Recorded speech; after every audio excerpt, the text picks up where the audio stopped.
Meaning of journal. What is journal? Journal is the most important book of accounts. All transactions are recorded here. Journal is the book of prime entry, also called the book of original entry. Journal is derived from Latin word jur, which means a day. All financial transactions can be recorded in simple journal, and there is a separate journal to record particular type of transactions. Example: credit purchase is recorded in purchase journal. Credit sale is recorded in sales journal. These separate journals are called special journal or subsidiary book. Meaning of journalizing.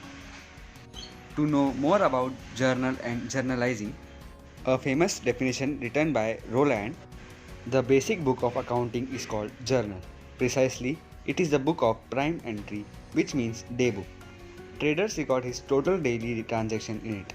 The process of recording the transaction into journal is called journalizing. Journalizing includes the date, the account you are debiting or crediting, and a brief description of transaction that occurred. My name is Ashi Rajbhai from class 11 and my topic is characteristics of journal. First, day-to-day transactions are recorded in a journal, a chronological order of their entered. Second, in a book of original entry in which transactions are written before they are posted in ledger account. Third, it is record both essence of a transactions, debits and credit using rules of debits and credit under double entry. Fourth, after the general entry, narration is given which is descriptions of the entry. Fifth, journal is a record of transaction which show complete detail of a transaction in one entry.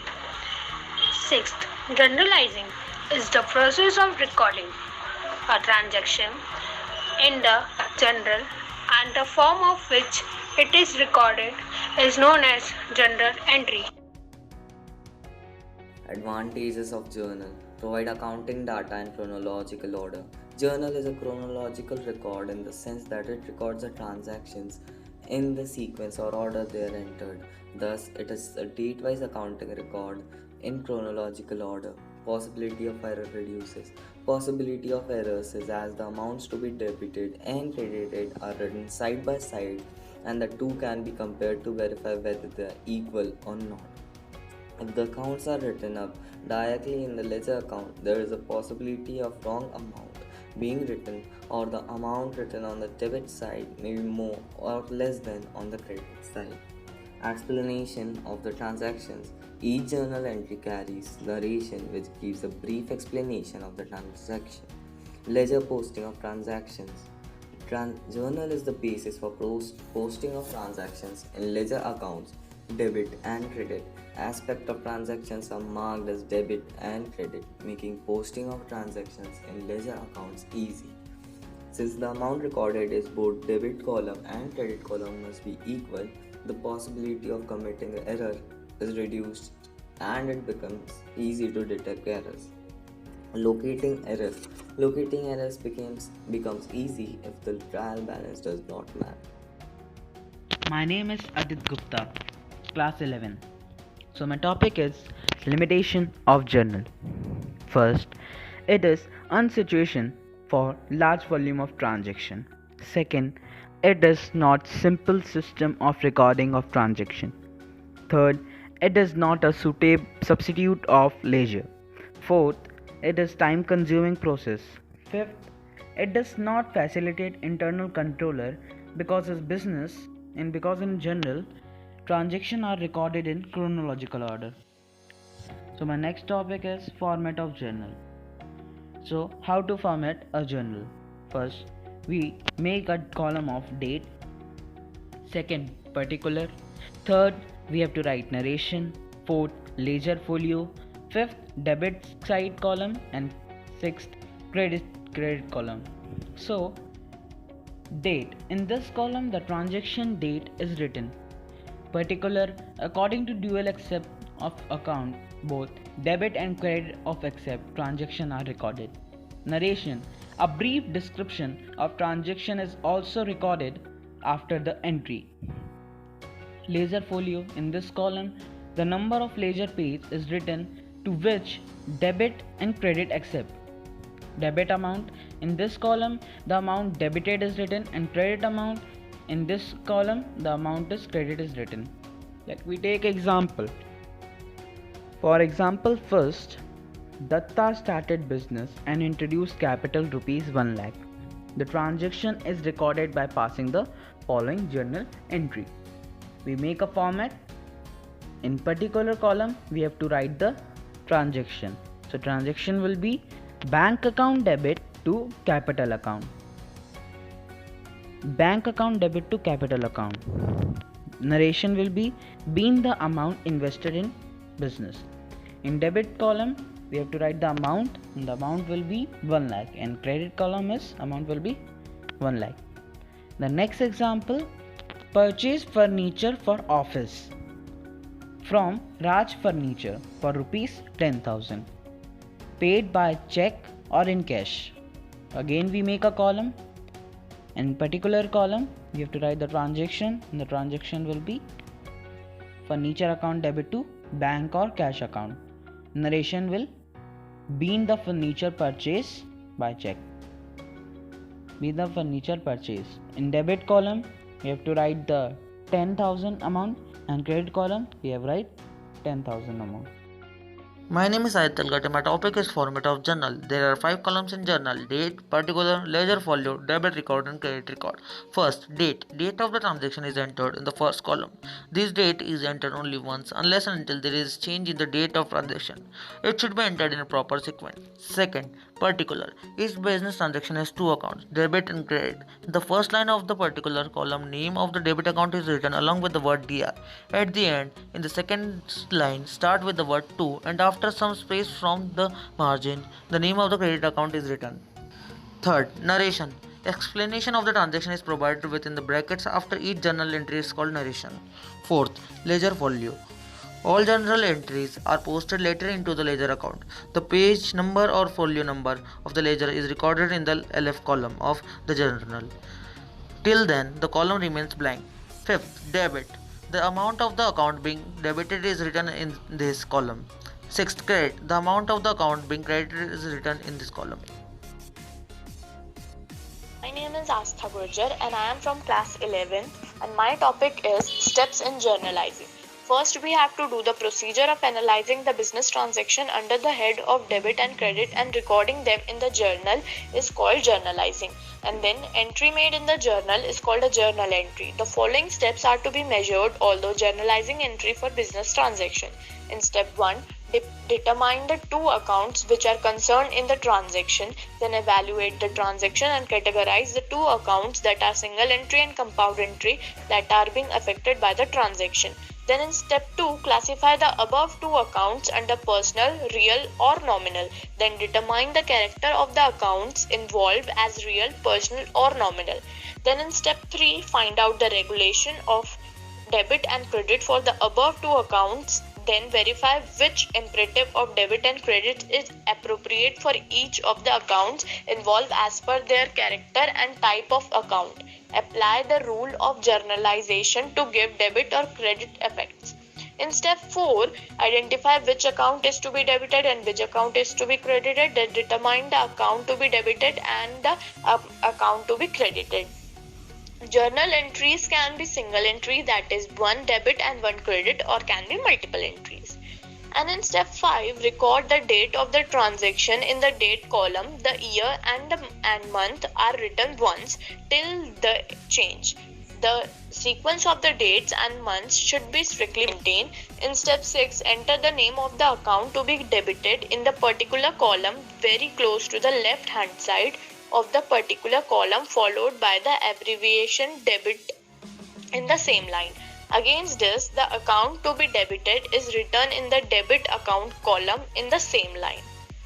In step 7, write the name of the account to be credited in the second line starts with the word to a few space away from the margin in the particular column. Against this, the amount to be credited is written in the credit account column in the same line. In step 8, write the narration within brackets in the next line in the specific column. A transaction not including any person's name is measured as a cash transaction. So if a person's name is given along with the convening words like cash, bank, received, earned, paid, spent, deposit, withdraw, borrowed, etc., then the transaction is measured as cash transaction. And in last step, step 9, draw a line across the entire specific column to divide one's journal entry from the other. In the particular column, account to be debited on the first line with the abbreviation DR on the right side of the similar line. I am Arav Shankar. Discount or reduction to a basic price of goods or services. They can occur anywhere in the distribution channel, modifying either the manufacturer's list price and the retail price. There are many purposes for discounting, including to move off-season stock, to reward valuable customers, to encourage distribution channel members to perform a function, or to otherwise reward behaviors that discount issue. Some discounts are form of sales promotion. Discount may affect consumers' buying decisions in some areas, that is, increasing the quantity of products decided to buy. However, it may lead to wasting. To conclude, price is the priority in the consumption pattern. Merchandiser make use of discount to attract consumers. As a result, discount is popularized in consumption pattern. Second, rebate. Rebate is a form of buying discount and is an amount paid by way of reduction, return or refund that is paid retrospectively. It is a type of sales promotion that marketers use primarily as incentives or supplements to product sale. Rebates are also used as means of enticing consumers into purchasing a product. Rebates are offered by either the retailer or the product manufacturer. Large stores often work in conjunction with manufacturers, usually requiring 2 or sometimes 3 separate rebates for each time, and sometimes are valid only at a single store.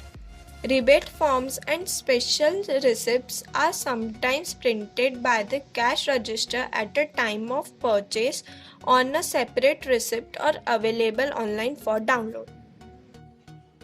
I am Adarsh Deshmukh. I will explain you about topic simple and compound journal entries. Journal entries are of two types: simple journal entries and compound journal entries. What are simple journal entries? Simple journal entries are types of accounting entries that debit one side and credit the corresponding account. A simple journal entry does not deal with more than two accounts. A simple journal entry typically includes following information: two accounts, one debit, one credit, date and note. Here are some examples of simple journal entries. Commenced business with cash 80,000. Second, deposited cash with bank 40,000. Third, purchased good by paying cash 5,000. Paid salaries by cash 5,000. Bought furniture by cash 4,000. Here are some simple journal entries. What are compound journal entries? A compound journal entry is an entry involving more than two accounts. In a compound journal entry, there are two or more debit or credit side. Example of compound journal entries: business started with cash 10,000 and machinery rupees 5,000 and furniture rupees 5,000. Second, Sohan is declared insolvent. Received from his official receiver 60 paisa in a rupee on a debt of 10,000. Third, cash paid to Shyam 2150 and discount allotted 100 rupees by Shyam. Difference between trade discount, cash discount and rebate. Trade discount: a discount given by the seller to the buyer as reduction in the list price of the commodity is trade discount. Cash discount, a reduction in the amount of invoice allowed by the seller to the buyer in return of for immediate payment is cash discount. Rebate, a rebate is a payment back to a buyer of a portion of the full purchase price of goods or services. This payment is typically triggered by the cumulative amount of purchases made within a certain period of time. My name is Aditi Sharma and my topic is opening entry. Now let us learn about what is opening entry. A journal entry by means of which the balance of various assets, liabilities and capital appearing in the balance sheet of the previous accounting period are brought forward in the books of a current accounting period is known as opening entry. The opening entry is different from each business depending on the items in the balance sheet. Let us take an example. If a company has been keeping records using a single entry basis, or for example, a freelancer decided to start keeping records, a double entry accounting system, and they will need to create an opening entry.